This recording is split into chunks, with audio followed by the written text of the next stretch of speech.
आखिर रात में ही भूत क्यों दिखाई देते हैं?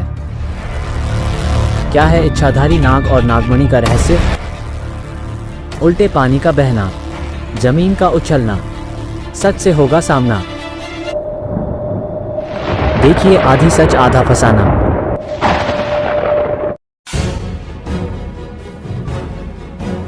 क्या श्रीलंका में आज भी कायम है महाराज रावण की सोने की लंका? किस जगह मौजूद है महाराज रावण का महल?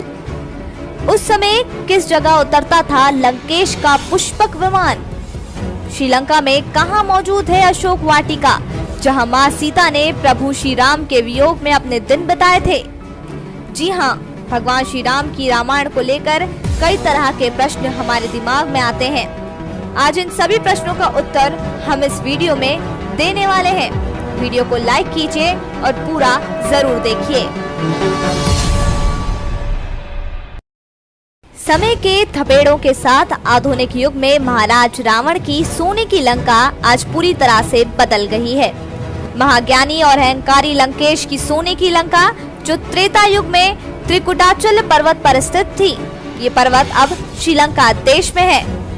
यहाँ रावण की सोने की लंका के साक्ष्य उपलब्ध हैं, जो रावण की नगरी की भव्यता के बारे में वर्णन भी करते हैं। मगर रावण की वह लंका पहले की तरह नहीं रही। समय के साथ उस पर भी कई बदलाव हुए हैं। श्रीलंका स्थित रावण की लंका त्रिकुटाचल पर्वत पर बनी थी, जो 3 पर्वतों के श्रृंखला के साथ श्रृंखलाबद्ध है। इसमें पहला पर्वत सुबेल था, जहाँ रामायण का युद्ध पूर्ण हुआ था। दूसरा पर्वत का नाम नील था, जहाँ पर सोने की लंका स्थापित थी। और तीसरा पर्वत सुंदर पर्वत, जहाँ अशोक वाटिका स्थित थी। ये वाटिका एलिया पर्वतीय क्षेत्र की गुफा में आज भी स्थित है, जहाँ रावण ने सीता को बंधक बनाकर रखा था। रावण की लंका का ये इतिहास पिछले त्रेता युग से यूं ही चला आ रहा है। मगर समय के साथ जब अनुसंधानकर्ता वहाँ रिसर्च के लिए पहुँचे, तो उनके वहाँ अद्भुत प्रमाण मिले, जिनमें पहला ये है कि रावण ने 4 हवाई अड्डे बनवाए थे, जिनके नाम है उसानगोड़ा, गुरु लोपोथा, तोतुपोला कंदा और वरियापोला। दूसरा, लंका में पहुंचने हेतु जिस राम सेतु का निर्माण श्री राम ने करवाया था, वह आज भी है, हालांकि उस पर स्पष्ट प्रमाण नहीं मिले हैं।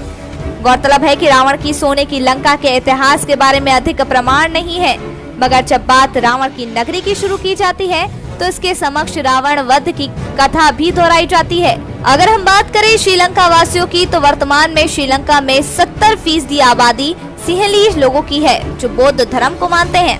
20% आबादी तमिल हिंदुओं की है। शेष अन्य मुस्लिम और ईसाई आबादी वाले लोग हैं। बौद्ध धर्म का बहुत ज्यादा प्रभाव होने से आज की श्रीलंका की पीढ़ी रावण के बारे में बहुत अधिक नहीं जानती है। लेकिन श्रीलंका में सभी ये जरूर जानते हैं कि रावण जो यहाँ का राजा था, वो भारत से सीता माता का अपहरण करके श्रीलंका लाया था। श्रीलंका के त्रिंकोमल्ली क्षेत्र में राम और रावण का युद्ध हुआ था। अशोक वाटिका, स्त्रीपुरम, रावण फॉल, सीता अग्नि प्रवेश स्थान आदि वहाँ के रामायण टूर के तहत आने वाली जगहें हैं, जो स्वयं श्रीलंका सरकार के पर्यटन विभाग भी देख रेख में है। आपको बता दें कि वहाँ पर रिसर्च कर रहे लोगों ने श्रीलंका में 50 ऐसे स्थल खोजने का दावा किया गया है कि जिनका संबंध सीधा रामायण से है। उनकी रिसर्च में एक गुफा का जिक्र किया गया है, जिसमें रावण का शव रखा गया था। ये गुफा श्रीलंका रेंगला के जंगलों के बीच मौजूद है। आप सभी ने रामायण देखी ही होगी। उसमें भगवान श्री राम ने रावण का वध करने के बाद रावण के भाई विभीषण को रावण का शव सौंप दिया था।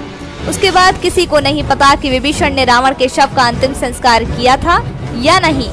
लेकिन मान्यता यह है कि श्रीलंका में रावण की गुफा है, जहां उसने तपस्या की थी। कहा जाता है कि इसी गुफा में आज भी रावण का शव सुरक्षित रखा हुआ है। रेगला के इलाके में ये गुफा 8000 फुट की ऊंचाई पर स्थित है। इतना ही नहीं, मान्यता यहाँ तक है कि यहाँ रावण ने सीता को हरण करके रखा था। उसके पास ही एक झरना भी है, जहाँ की चट्टानों पर अभी भी हनुमान जी के पैरों के निशान भी मिलते हैं।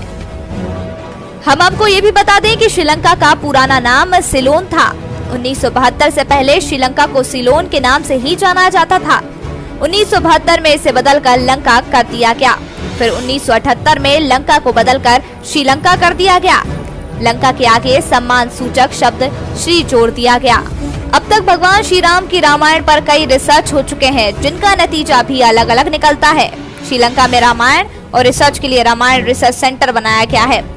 दोस्तों, महाराज रावण की लंका के बारे में कमेंट करके आप लोगों की सलाह हमें जरूर दीजिएगा और वीडियो को अन्य लोगों तक शेयर भी कीजिएगा। फिलहाल हमें दीजिए इजाजत, फिर मिलेंगे किसी और नए ट्रैवलिंग वीडियो के साथ। धन्यवाद।